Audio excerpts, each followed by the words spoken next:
Hey guys, we're coming to the end of chapter 11 of Iamblichus' Exhortation to Philosophy text.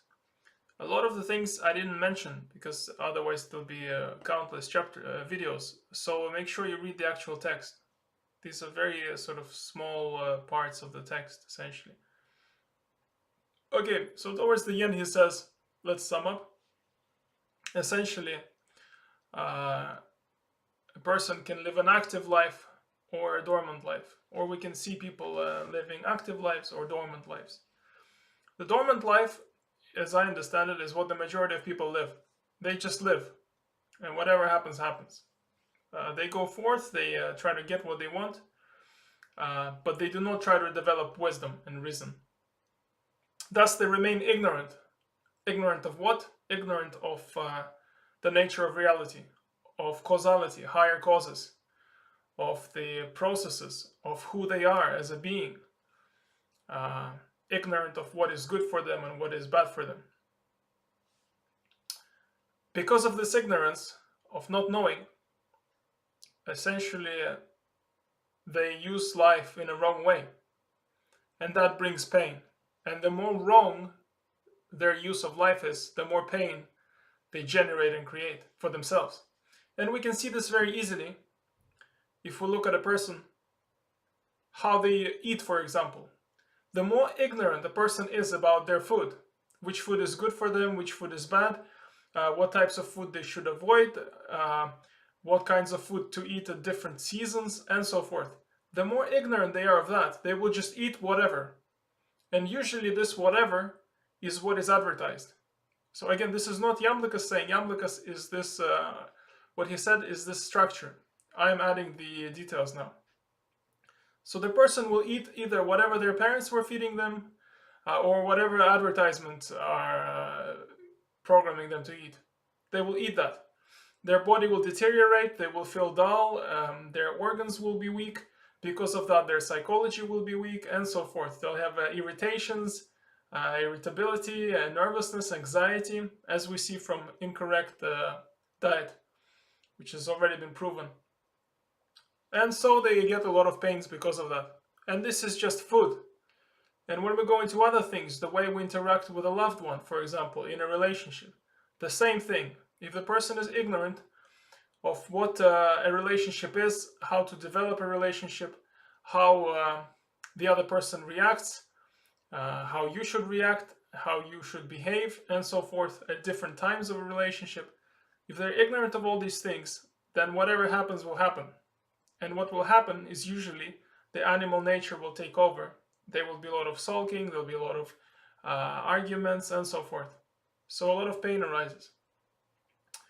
So this person is still alive, but they just live. They do not develop wisdom. Another type of person is an active person. And Iamblichus says an active person, by default, as has been proven in this chapter, lives more because they make use of life. And as I understand it, they're active insofar as they're developing their wisdom.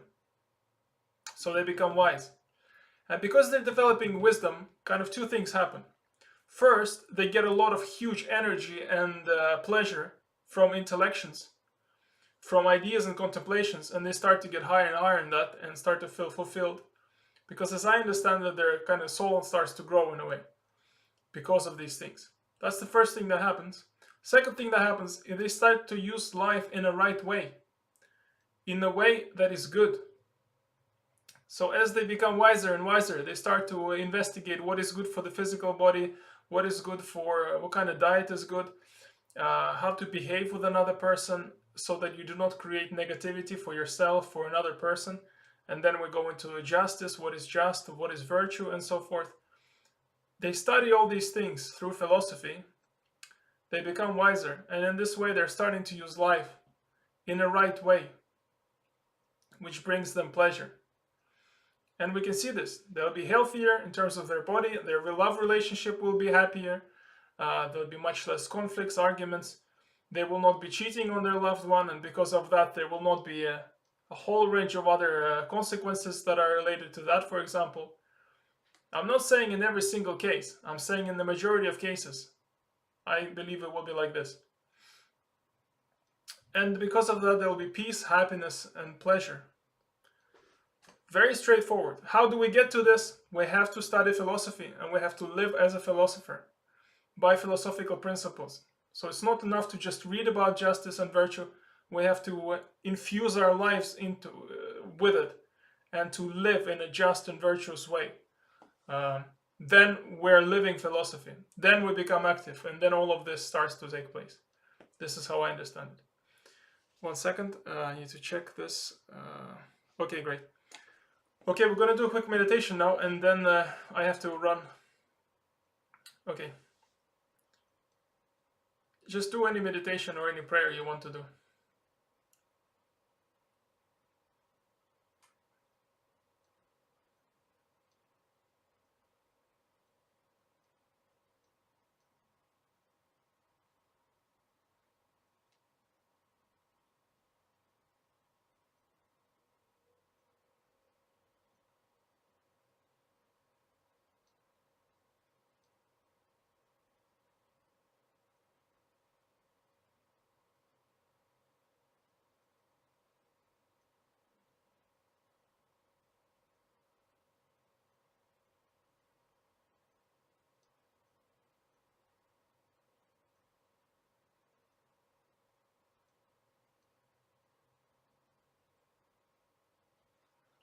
Okay, a video will now appear, hopefully, by YouTube, and you can click on it and watch it if you would like.